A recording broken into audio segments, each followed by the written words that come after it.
Hello, everybody. Welcome to Perspectives. I'm Sam Jones. We're glad to have you with us today.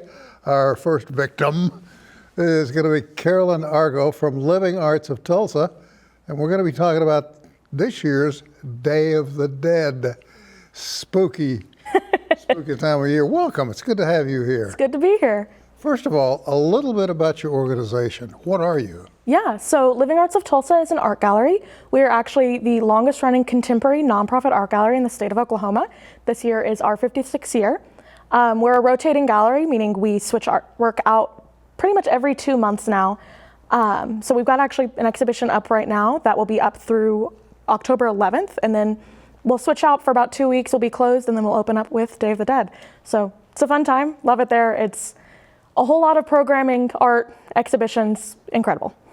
Can one go to your website and find out Yes. what all's happening? Yeah, our website is livingarts.org. We've got everything on there that we're doing, whether that's workshops, spoken word events, whatever exhibition's up at the time.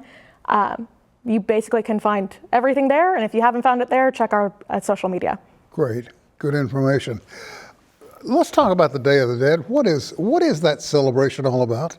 Yeah, so Day of the Dead is a holiday, first and foremost. Basically taking the time to honor loved ones who have passed. It is a time where their souls are on earth briefly to be with the families and meet with them, and then they pass on. What we do at Living Arts is our Dia de los Muertos Arts Festival. So we have an altar exhibition in the gallery proper, and those are actual altars built by members of the community. We have some schools who come in, and it's a way for the children to learn about the holiday. But they're actual altars that are blessed by a priest. The Arts Festival is a celebration. It is a way to celebrate those people who have passed on, celebrate the families who have built these altars, and just have a good time on the holiday.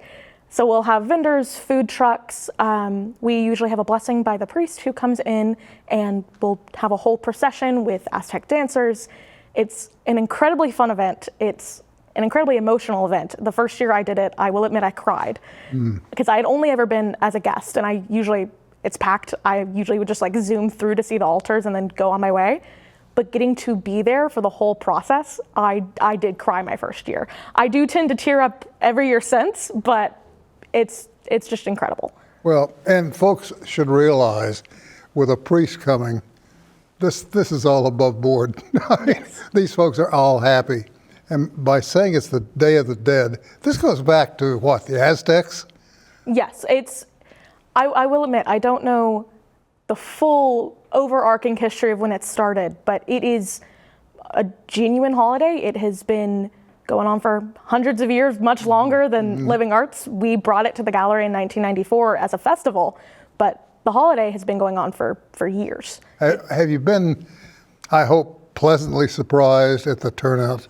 Yes, we tend to see about 10,000 people each year, and everyone has been so respectful, so wonderful. We have never experienced any issues. We've always gotten incredible feedback from the families and the guests. When I say it's packed in there, it really is. It's kind of like just enough room to kind of wiggle your way through the crowds, because we try to fit in as many altars as we can. We don't really turn anyone away who approaches us asking if they can build an altar. And we always have a community altar that people can write notes to their loved ones on, which makes it more packed because that's usually like crowded and surrounded by people.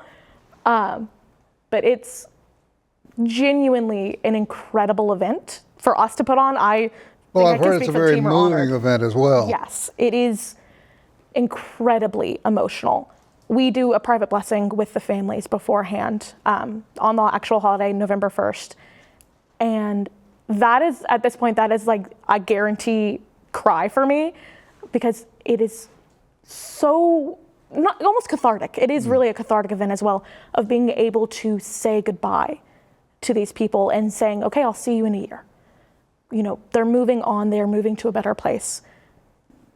And I have, again, always cried during the private blessings. I don't cry during the processions we do during the festival itself, because I can only imagine what it would look like for very clearly an employee to just be like broken down sobbing. But it's so cathartic. It's so heavy in a good way. As you well know, I mean, and it goes without saying, anybody who's experienced the death of a loved one knows that the grieving period, the impact is immediate. I mean, what am I going to do? That person's out of my life. They're gone for good. Tain't necessarily so. Yes.